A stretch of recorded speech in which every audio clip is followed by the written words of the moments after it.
ಬೆಂಗಳೂರು ನಗರದಲ್ಲಿ ಬಾಗಲಕೋಟೆ ಗ್ರಾಮದಲ್ಲಿ ಒಂದು ದೇವಾಲಯದಲ್ಲಿ ನಡೆಯುವ ಘಟನೆ.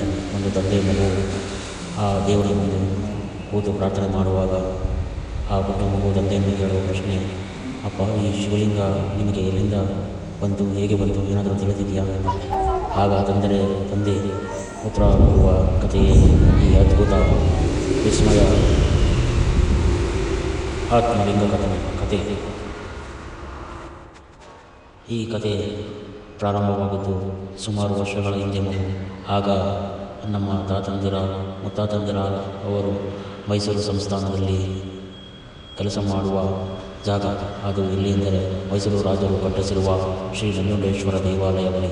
ಅಲ್ಲೇ ನಮ್ಮ ಪೂರ್ವಿಕರು ಎಲ್ಲರೂ ನೆಲೆಸಿದ್ದರು. ಅಲ್ಲಿಂದ ಪ್ರಾರಂಭವಾದ ಕಥೆಯಿದೆ. ಅಲ್ಲಿ ವಿದ್ವಾಂಸರ ಬಳಿ ತಬಲಾ ಬಾರಿಸುವ ಉದ್ಯೋಗದಲ್ಲಿ ನಮ್ಮ ಪೂರ್ವಜರೆಲ್ಲರೂ ಮೊದಲಿನಲ್ಲಿ ಕೆಲಸ ಮಾಡುತ್ತಿದ್ದರು.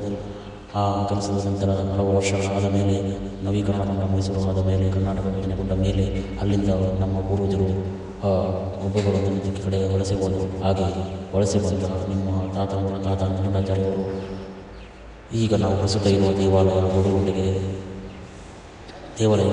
ದೇವಾಲಯಗಳ ಜಾಗಕ್ಕೆ ವಲಸೆ ಬಂದಿದ್ದರು. ಇಲ್ಲಿ ಎಷ್ಟೋ ವರ್ಷಗಳ ಕಾಲ ಅವರು ಅದೇ ತಬಲ ಬಾರಿಸುವ ಕೆಲಸದಿಂದ ಮತ್ತು ಚಿನ್ನ ಮಾಡುವ ಕೆಲಸದಿಂದ ಇಲ್ಲಿ ಪ್ರಸಿದ್ಧಿಯಾಗಿ ಇಲ್ಲಿ ಜಾಗ ಎಲ್ಲವೂ ಅವರಿಗೆ 5 ಜನ ಮಕ್ಕಳು.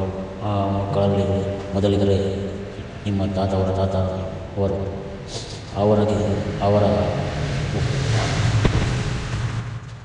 ಪ್ರಸ್ತುತ ನಡೆಯುತ್ತಿರುವ ಘಟನೆಯಲ್ಲಿ ಮುಖ್ಯ ಪಾಲ್ದಾರಿಯವರು ನಂಜುಂಡಾಚಾರ್ಯ ಮೊದಲನೇ ಮಗ ಶ್ರೀ ರಾಮಲಿಂಗಾಚಾರ್ಯವರ ಕಥೆ ಇದೆ. ಅವರಿಗೂ ತುಂಬ ವರ್ಷಗಳ ನಂತರ ಮದುವೆಯಾಗಿ ನಂತರ ಅವರಿಗೆ ಮತ್ತೆ 5 ಜನ ಗಂಡು ಮಕ್ಕಳು ಆಗುತ್ತಾರೆ. ನಂತರ ಅದರಲ್ಲಿ 3ನೇಯವರ ಗಂಡು ಮಗುವಿಗೆ ಏನೋ ಅದ್ಭುತ ಕ್ಷಣಗಳು ತಿಳಿದಿಲ್ಲ. ಅವರಿಗೆ ದೈವವು ಕಾಣುತ್ತದೆ, ಮೈ ಬರುತ್ತದೆ ಎಲ್ಲ ಸುದ್ದಿಗಳು ಓಡಾಡುತ್ತಿದ್ದವು. ಹಾಗೆ ನಡೆದ ಘಟನೆಯಲ್ಲಿ ಅವರಿಗೆ ಒಂದು ದಿನ ಆ ಮೈ ಮೇಲೆ ಒಂದು ದೇವರು ಇಲ್ಲಿ ಅಗಿರಿ ನಿಮಗೆ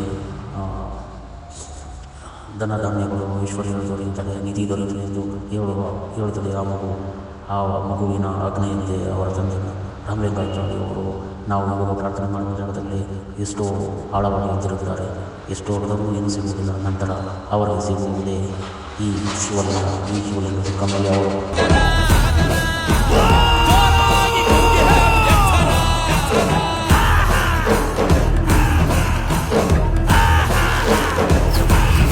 ಈಶ್ವರ ದೇವರು ಇಲ್ಲಿಗೆ ಬಂದಿದ್ರ? ಇಲ್ಲಿಗೆ ಬಂದದ್ದು ಮಾತ್ರ ಅಲ್ಲ, ಇಲ್ಲೇ ನೆಲೆಸಿದ್ರು. ಈಗ ಸಹ ಇದ್ದಾರಾ?